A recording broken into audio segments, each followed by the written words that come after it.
If you're someone who loves the idea of interior design, maybe you absorb a lot of information on the internet, you watch a lot of YouTube videos, you do a lot of scrolling for inspiration and making mood boards, but you never actually get to the point where you're implementing it in your own space, this video is for you. I'm going to show you start to finish my method for planning a room makeover for somebody.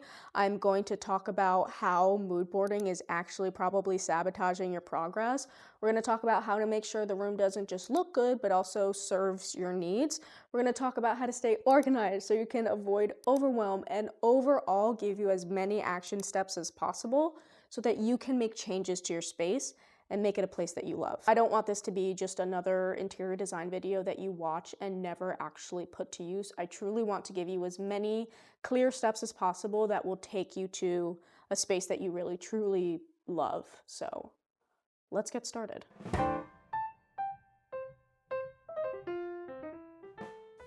The first step is not to gather inspiration. We are not there yet, we'll get there, but first we're actually going to do a room audit. What we're doing here is identifying and addressing the dysfunction in your space. In what ways does your current setup serve you really well, and in what ways does your current setup annoy you a little bit? Another way to think about it is just how well does your space serve your needs? How seamless is it to be in that room? Basically, we're figuring out what the room needs to do for you, noticing where it's not doing that yet, and then finding solutions to close that gap. If you haven't moved into this space yet, this is kind of tricky to do, so you kind of have to just observe the space and anticipate where friction could possibly be. For example, if you notice that you got a south-facing window in your living room, probably don't hang the TV directly across from that because you're going to get a lot of glare. And once you have mounted the TV to the wall, you've drilled the holes, it's on there, the glare is going to annoy you, but it's not going to annoy you enough to where you want to actually rearrange the room and take the TV mount down and fill the holes in the wall. You know what I mean? It's not pressing enough to totally rearrange the room, but it does make living in that space slightly annoying. We want to avoid that as much as possible. I think a great sign that your room is not meeting a necessary need is recurring piles of clutter and frequent messes that contain the same items over and over again. Recurring messes are just a very clear sign that you're lacking functionality in the room, and it's usually closed storage. That's usually the solution to a lot of these problems. The things that are piling up don't have a clear home, or they do have a clear home, but it's not close enough to the area where it's actually piling up. So when you're done using that item, putting it in its home that is a little bit too far away feels like too much of a task, so you don't actually put it away. So right now I'm taking my friend through this exact process with her first ever apartment on her own. She doesn't want her space blasted on the internet, which is totally fine. We can go through these examples without you needing visuals because a lot of us can immediately think of something in our own space that relates to this. So for her, the reoccurring mess was her and her boyfriend shedding everything from their day and dumping it on the kitchen island countertop.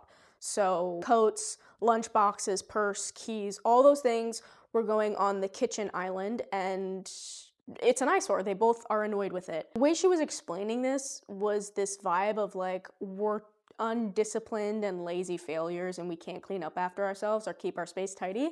I go, okay, where are you supposed to be putting these things? She's like, I don't know, not on the counter. I go, okay, each one of these items needs a spot that is more convenient than the kitchen countertop. So like literally a couple hooks on the walls for the keys, for the coats, maybe a little tiny entryway table for her purse, for his gym bag, possibly a tray for their shoes tucked in the corner so they at least look a little more intentional, and like, boom. Now you're not walking into a space that immediately stresses you out because all you see is clutter on the countertops. Now you have a usable countertop. Now your space automatically looks prettier because it's more neat and tidy. Like, it's just far more seamless and pleasant. So ask yourself a couple of things. How can I make this room more convenient? This usually means making frequently used items more accessible. So oven mitts in the kitchen should be very close to the oven. If you use an Instapot twice a year, it shouldn't be in the prime real estate of the kitchen cabinet. Put it in the annoying cabinet that's high up and hard to reach. The other question to ask yourself is, where do I have recurring messes, things piling up? Ask yourself if you can move the mess or hide the mess with some clothes storage. There are so many reasons why this has to be done first. One, you can make your home significantly more pleasant to be in and to look at, usually without buying anything new or anything particularly expensive, because how well your space meets your needs does a lot of the heavy lifting for how good it feels to be in that space. Number two, this is where your highest impact purchases can be identified. So I'd allocate a good portion of my budget to create a more seamless home rather than a more stylish home. People don't immediately think when they're planning a room makeover, oh, I'm gonna take this amount of money and buy a shoe rack. They think, I need to take this amount of money and buy another throw pillow. A throw pillow probably won't be as impactful as the shoe rack.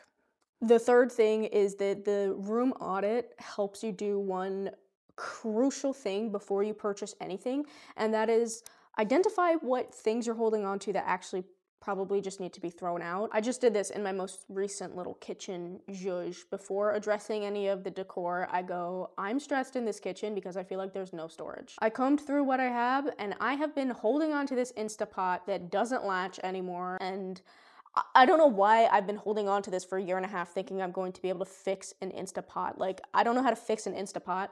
So I threw it out, and that thing is big and bulky. It basically took up an entire cabinet. And then I made room to buy some cute new dishes that I really wanted. So there you go.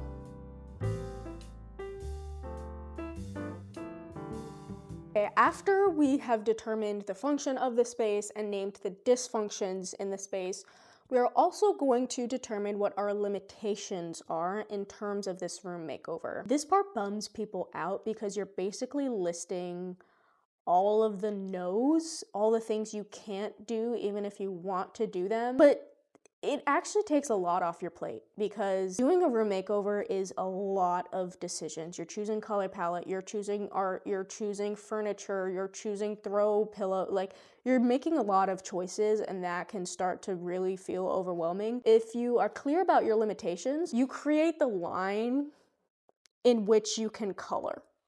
And you can be as creative as you want to be within this box, and it is actually not limiting. It just provides clarity. Custom new builds sounds amazing, but people never think about the fact that you literally are choosing every single thing. You have to make decisions, and it's all up to you. And when the sky is the limit, barring your budget, like, it can get very overwhelming very quickly. So, pretty common limiter is if you're a renter. You know, most rentals say that you can't paint. Some rules can really just be broken, and it's whatever. Budget is obviously a big one. You're gonna have to spend money, probably. I mean, a lot can be done for making your space look and feel a lot better in just the room audit on its own. But if you wanna make changes aesthetically, you gotta set a budget. And literally everybody has a budget, so don't feel bad about that either. These limitations don't need to be necessarily external either. It's also just about knowing yourself and what you're willing to do in this space. So do you actually see yourself spending a weekend and putting up the wallpaper? Is that labor you're willing to do or not? That's just good to know. What are the boundaries you're setting for yourself? I would like to say you need to be writing all this stuff down. Don't have it just floating around in your head because your brain forgets things and then you never actually do them. Write them down. This is kind of the beginning of your action plan. Now that we got the responsible things out of the way, we're gonna move on to the fun part, which is collecting inspiration. I have found that for people who haven't made interior design their entire personality and life, this portion kind of gets out of hand. If this part is not done thoughtfully, you're actually not getting anywhere. You're not getting more clear on what's actually possible for your space, and your mood board becomes as effective and helpful as the summer bucket list you and your friends put together sophomore year of high school that none of you actually did anything on the list because nobody had a driver's license and nobody had money. It's aspirational and also therefore out of reach. But they're so fun to make. Yeah, I know, they're fun to make because unless you're thoughtful about it, you're literally just daydreaming. Dreaming about the perfect space that one day you're gonna have feels way different than actually putting that space together. Drilling the holes in the wall and hanging the curtain rod, painting your ceiling, getting a crink in your neck, shelling out your cash, that does not feel fun, right? I think I got off track. Your mood board needs to be put together thoughtfully, okay? So how do we do this? We're going to reference all of those limitations that we named that you wrote down somewhere, and we're not going to choose images that fall outside of the bounds of our limitations. You have a standard 1-bedroom, 1-bathroom apartment with the awful gray vinyl floorings, Agreeable Gray by Sherwin-Williams on the wall, and beige carpet, right? But you pinned pictures of a Georgian home with original moldings and 20-foot ceilings. That's not realistic for the space that you live in, so don't put it on your board. And here's the thing, it is going to be tough to find images that represent your space on Pinterest. If you have a basic, standard, boring apartment like I do, those aren't really showcased on Instagram very often. So I'm not saying that you can't pin things that are out of reach for you, but I want you to be thoughtful about why you like the photo and make sure you're not pinning it and aren't drawn to it for reasons that are not possible for you. Would you still like that image with your gray vinyl flooring as the backdrop rather than this really beautiful warm hardwood? Would you like this space if it was as dark as your apartment is versus all the sunlight that this image is getting with these big beautiful windows?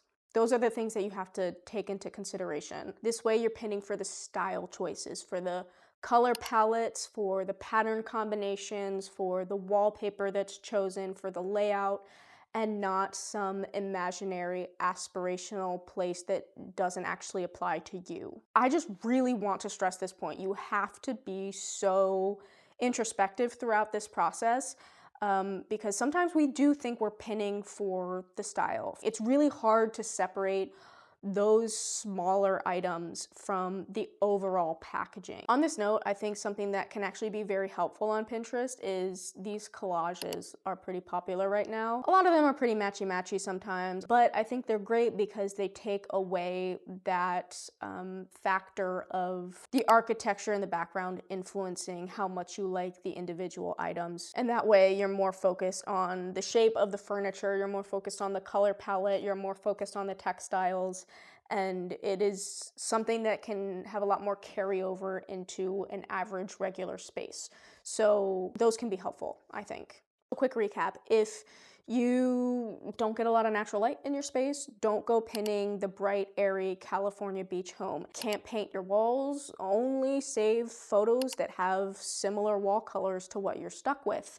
If being realistic during this process is making you feel discouraged, look, this process is not to make you feel like a little peasant girl. Every single home can be made to look way better, can be improved within the bounds of the set limitations. Being realistic in this process is not to discourage you. What you're doing is protecting yourself from being disappointed in the end, or keep you from not getting started in the first place because none of your inspo is actually actionable for you. So we're not being Debbie Downers here. We are just setting ourselves up for success. Once you have pinned a good amount of inspo photos that fall within your limitations, we need a place to kind of spread out and take notes on each image. You can do this however you like. If you want to print them off and put them on a corkboard and take notes by hand, if you want to save them to the notes app in your phone and take notes there, Choose your own adventure. What I always use and what I recommend is today's video sponsor, Milanote. If you don't know about Milanote, it is basically the ultimate creative space to brainstorm, to organize ideas, to collect inspiration, to share and collaborate with other people. And I thought I would give you a little tour of the one that I set up for my friend. I have a Milanote for every single current project that I'm working on right now. They have some great templates if you need some help getting started, but I usually just do a blank board. For hers, you can see the room audit right at the top. We have listed out the limitations for her, as well as the dysfunctions in her space, and then mapped out some solutions for that. This is done by grabbing one of their notes, and you just start typing. So limitations, I spelled that wrong. And then you can turn it into a numbered list or bullet points. You can also change the color of the little sticky note, which is cool and fun. I like to keep it the sort of color palette that we're going for. You can add little arrows to sort of visually connect your ideas. You can also do a board within a board. So your main board could just be the overall vibe of your entire house. And then you can have separate boards for every single room. I think that's a great way to stay organized. For me, I always have a board that just has measurements. If you have access to the floor plan of your space, highly recommend putting it in the measurements. It's just good to have the dimensions of the room. So I got that from her apartment website. So going back to the main board, we're gonna start analyzing inspiration photos. Milanote is so good for this because they have a web clipper, and the web clipper allows you to save any image on the internet directly to the exact board in your Milanote. So this is the little Pinterest board that she has put together, and I helped contribute some of these images as well. Once you install the web clipper, you'll get this little icon with the Milanote logo, and it says save. You can save it to home, or you can choose the exact board you want it to go to. So I'm gonna pick hers and hit save to that board. And then when we go back to the board, it'll be on the right-hand side, and you can just very simply drag and drop it into your mood board. And this is also great because it saves the link, so you can always retrace your steps back to where you originally found the photo. I think that's extremely helpful, especially for when you start shopping. She took notes on absolutely everything. I'll talk a little bit more about analyzing these images later, but if we scroll down, I have also used Milanote's color swatch little feature, which is such a good feature. You just add a color swatch, right? And then you can do a custom color. You get that little, what's it called? Little dropper thing, and you can steal a color from any image. And then it gives you the hex code, which is very helpful for narrowing down your paint options. It can, if you have a hex code for a color you really like, it makes it easier to find the paint color. And then if we scroll down, you're gonna see action items. I have sort of boiled everything down to action steps, an actual to-do list that can be checked off because we used Milanote's little checklist feature, and checking it off just feels so good. The great thing about this is that Milanote has an app for your phone, so you can literally take this out shopping with you. You can reference the measurements board. You can have all of this on your phone, which is super convenient. So this is genuinely how I turn inspiration into an action plan. This is my process for every single project. So if you want to check Milanote out, it is available for free with no time limit. So it's not a free trial. It's actually just free.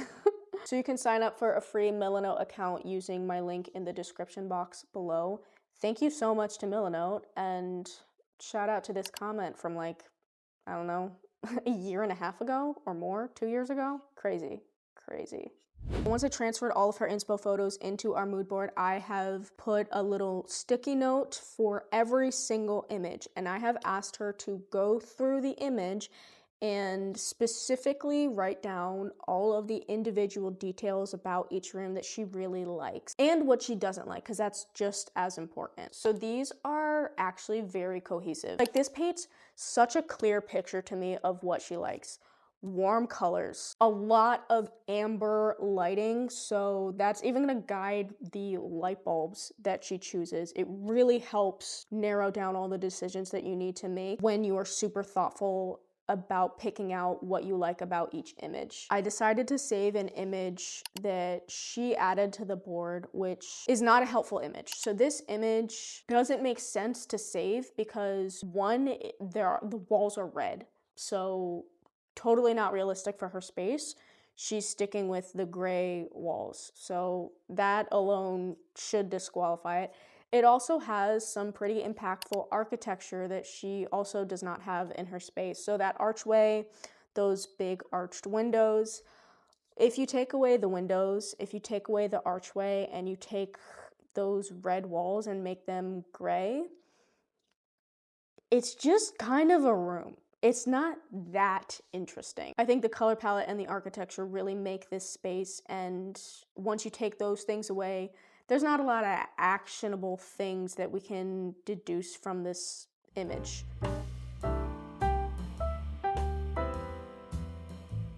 Quickly, I want to touch on something that a lot of people do. Pretty much everybody does. This has become very popular, and it's naming 3 descriptors to describe the room that you want to create. She told me cozy, classy, and grown up. Cozy is so vague. Everyone says cozy, and cozy means different things to different people. Cozy could mean grandma chic to somebody, and then cozy could mean modern mountain home to somebody else. So these words all kind of change each other. You have to look at them as a whole, because when I think about those 3 words, I'm kind of picturing a space like this, but she's picturing a space like this. So you have to dig deeper than just picking 3 words. You know what I mean? For her, grown up, I was able to pin down that she meant a more muted, deeper color palette. The colors to her is what make this room feel more grown up specifically. I was like, okay, what makes you feel like a space isn't grown up? And she said bright colors. Debatable, but that's her view and that's fine. After prodding and asking what she meant by classy, she really just meant more pared back. If you look at these photos, they feel lived in, but there's not a lot of things on display. Most of them just have one big statement artwork rather than a big gallery wall. So that's what she meant by classy, kind of more leaning minimal rather than something that feels super collected. So don't just come up with 3 words. Break down what those 3 words mean to you, because if your partner says cozy and you say cozy, you guys could totally be thinking about 2 completely different things. So just wanted to say that. That's how you actually make naming your 3 words helpful.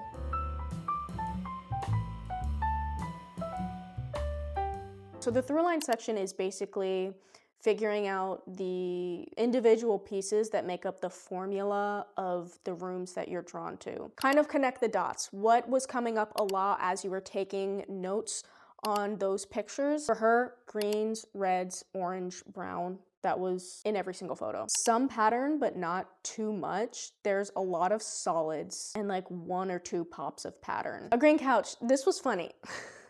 Like, I didn't take you for a green couch type of gal. And she goes, what are you talking about? Every single one of your photos had either a green or a brown couch. And she goes, yeah, I didn't notice that. A green slipcover for her couch is like top of the list, you know? Uniquely shaped chairs comes up a lot. So a lot of these photos, the interest doesn't necessarily come from a lot of pattern or a lot of cluttered decor or from statement gallery walls. The interest comes from uniquely shaped seating and uniquely shaped light sources. So those are the 2 things that I think she really needs to prioritize and find something that is a little bit out of the box rather than something traditional that you could find at a home good, you know?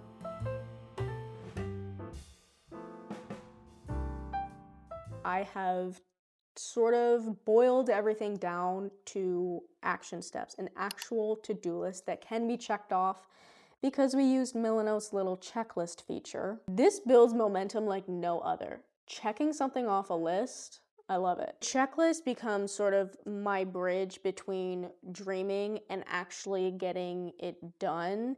It just makes this process more digestible for your brain. So wherever you can, make a checklist. It sort of turns your inspiration that's just floating around in your head into a shopping guide, a sourcing list, a to-do list, and this is where you kind of get the ball rolling, you know? So I like to separate it in what she's going to buy new, what she's going to thrift, versus what she needs to be scrolling for on Facebook Marketplace, and then DIYs. She's not a craftsy person, but I am. I'm gonna make her a couple throw pillow covers. And then if we scroll down, I started the shopping process for her. So because it's Milano and it saves the ads over, but this is just so important, it saves a link so she can literally just click and shop some of the options that I sent her if she likes them. One of the little eyesores that was bothering her in the space was seeing her boyfriend's gaming console. We're just gonna find a TV console that hides that away. So I found some clothes storage for her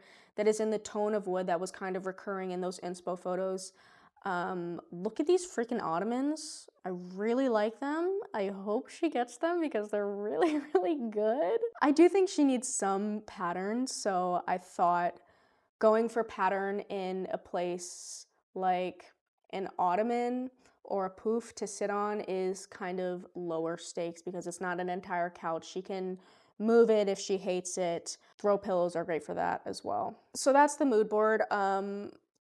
You could render the space as well. I hate doing that, so I usually don't render the space if I can help it, but if you're techie and you want to render a space, go ahead and do that, girl. Lastly, this shit takes time, okay? Don't feel pressure to get this all done in a weekend. You will make stupid mistakes if you rush yourself. The first room makeover I tried to do for the channel was, you know, back in 2024 at this point, but it never saw the light of day because I gave myself less than a week to throw it all together from scratch. We had just moved in and I sold everything I previously owned, so it was literally just a mattress in this room. It was so atrocious. It really made me question my career. It was like, I cried. I, in a fit of rage, deleted all of the footage, so I literally don't even have evidence of how bad of a fail this was because I was so embarrassed. I returned everything, and it made me really hesitant to do a room makeover or attempt a room makeover on the channel ever again. It was kind of a hit to me, honestly. I was very disappointed in myself, so I don't want that to happen to you. Nothing I have ever done that I've been really proud of was completed in an unrealistic timeline. And that goes for room makeovers as well as, you know, clothing that I tried to make, and YouTube videos. Your best work will take time. It's going to take patience. It's going to take unsuccessful trips to the thrift store. It's going to take being ghosted over and over and over again on Facebook Marketplace. It's going to take probably more money than you anticipated. And it will be so worth it. There is literally nothing better than sitting in, existing in a space that you have really thoughtfully curated and proving to yourself that you actually can create the room of your dreams. And I think that if you follow this formula, you definitely can. That is what I'm wishing for you. If you have any questions about this process or if you want specific guidance in your own space, go ahead and leave it in the comments below. I'll do my best to get back to everybody. Thank you for watching this video, and I will hopefully see you in my next one.